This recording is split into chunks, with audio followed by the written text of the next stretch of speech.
What's going on, guys? Vista here, and welcome to episode 4 of Hey Noob. Hey Noob is a video series dedicated to teaching brand new players to the Battlefield franchise how to be successful in Battlefield 4. This video series is really geared towards going over all the basics, everything you'll need to know. So if you are a seasoned Battlefield player, you know this may not be the video series for you, but it's always good to kind of go back and review the fundamentals and make sure you got a good strong grasp on them. You know, it can do nothing but help.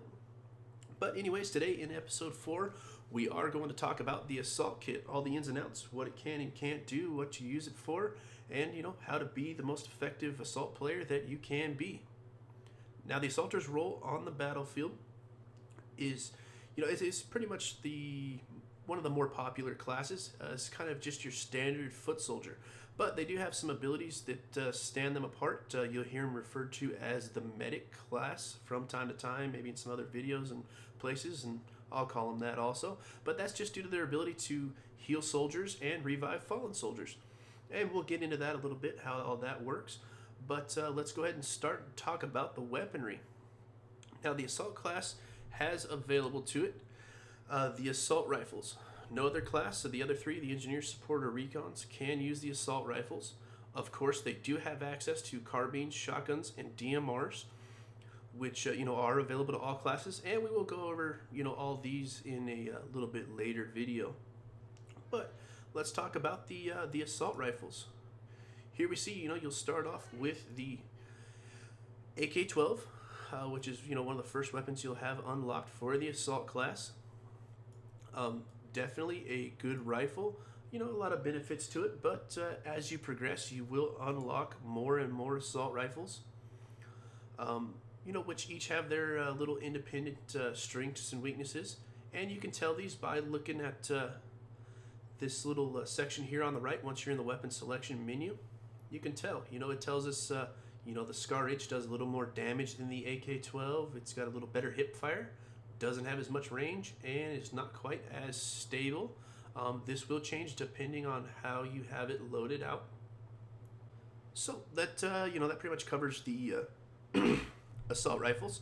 Now, kind of the most popular assault rifle right now in Battlefield 4 would be the Ace-23. This is a very powerful weapon, has an excellent rate of fire, very good accuracy. The recoil is almost straight up. So why don't we jump in game, take a look at you know, how we fire the assault rifles. All right, now let's go ahead and see if we can't find a decent little wall here, and this is one of the best ways to check it out. You can also jump on the test range, get a feel for how you fire it, but let's take a look at the kind of a typical recoil. Now, other rifles will have more of a left or right pull to them. The Ace-23 has a very nice vertical recoil, pulls slightly to the right, so let's take a look at it. And that gives us our nice ADS pattern. Let's take a look at the hip fire pattern. We can see fairly wide. Now, one of the best ways to handle assault rifles, especially as range increases, what we want to do is more burst fire these weapons. Now, I'm pulling back on my mouse as I fire. That way I can kind of handle some of that vertical recoil. We can see much tighter pattern. I'm just pulling straight back. So if you find a rifle that you like, what you want to do, come in here, fire it, see which direction the recoil goes. Now, all we're going to do is pull in the opposite direction. And it, you know, you can see our crosshairs pretty much stay right to where we wanted them, and with a little bit of a horizontal wiggle, but that's going to be normal for the Battlefield franchise. So one of the best ways we get out range like this, you're going to want to burst fire. Just a nice little tap, tap, tap, kind of like that. If they're really at range, you want to change how many bullets you fire with each burst. Further distance, fewer bullets you want to fire at a time. You don't want that muzzle climb getting way up here, way over the guy's head. So just tap, tap, tap, tap, you know, kind of like that. If they're way out at extreme range out here, you know, you're going to be only firing a few rounds at a time. Or you may want to toggle with V over to single fire mode. So each time you click the mouse, your fire button, you're going to be firing one shot. So that's just kind of the basics of assault rifles. We can get deeper into it, and we will as we get more advanced videos going. But I think for now, just remember, if you got a little bit of range, you want to do your burst fire. Up close, go ahead and just mag dump, hold that trigger down, and spray them. Alright, and of course we have our secondary weapon slot, where we can choose from whatever sidearms that we have unlocked. You can see I haven't been doing a whole ton with my sidearms, so I haven't unlocked too many. But that's going to be another personal choice. Get in there, figure out what you can do with it. But I'll let you guys pick whatever sidearm you really like. Now, let's go ahead and talk about our first gadget slot. Now, the assault class has several gadgets to choose from. We have grenade launchers with several different grenade styles that we can fire. We'll get into those a little bit here. And you also have the M26 Mass, which is like kind of a secondary shotgun that you can carry with you. And that also has several different shotgun shells available to it. The first thing you'll have is this first aid pack, which you can throw that out and it will heal anybody who picks it up. Once you get a little time behind the assault class, you'll unlock your defibrillators, which is what we use to revive fallen soldiers. And as you get in, the medic bag works just like the first aid pack, only a little bigger, and players don't have to pick it up. They can just kind of stand near it, but we'll get into that a little bit deeper. So let's go ahead and take a look at firing the first, which is the M320 grenade launcher. Now, the M320 is, like I said earlier, is a little bit, it's a grenade launcher with several different shells. The first one being the HE shell, which is just a standard high explosive. It explodes on impact. Great for taking out walls. Guys sitting in this back corner here, give him a 320 and he'll think twice about trying to shoot you again. So basically we can ADS or we can hip fire this, just like many of the weapons in Battlefield. And this is a really effective tool. You want to take out a building, get in there. If you got your teammates lined up here, you can take out the wall as they go ahead and breach, things like that. Really useful tool. Now, we also have several different rounds. We have a smoke grenade, which creates a nice little cloud of smoke to get out there, kind of screen you from the enemy, hide your position, things like that, allow you to make a quick getaway. We also have the M320 dart, which you fire out at enemy soldiers. It fires flechette rounds, which are kind of similar to what you'd fire out of a blowgun. It's like a little dart. And the great thing about these is the defensive field upgrade.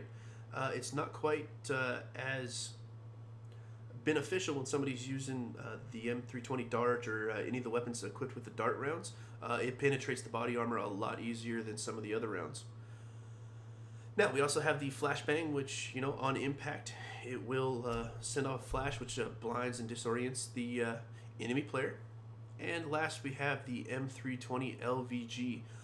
This one's kind of neat because you can fire it and it doesn't explode on impact like the HE. It's more like firing a grenade out that has a little bit of a timer on it. So you can kind of bounce that down a hallway, get it close to the players, and it'll go off very effective. Next up, we have the M26 Mass, which is our little shotgun. Quite a effective little shotgun. So what we can do about this, if you're using your assault rifle, getting ready to pop around a corner, we want something a little more effective. We can grab our M326 Mass, and it pops off the shotgun rounds. Depending on what shell you have, is what the round does. It has several available to it, but you can see it's just one shot at a time. It's kind of a slow fire rate to it, but it's up this close, it's going to be pretty much a one-shot kill. So it has its advantages. And also available for the M26 Mass, we have the dart round, which fires the same flechettes as the M320 dart. We also have a slug round, which instead of firing pellets like the buckshot in the standard Mass, it fires one large pellet and deals quite a bit of damage. And last, we have the M26 frag, which this actually it fires the shotgun shell, and it will fire an explosive round out, and basically on impact it explodes. It does a little bit more damage.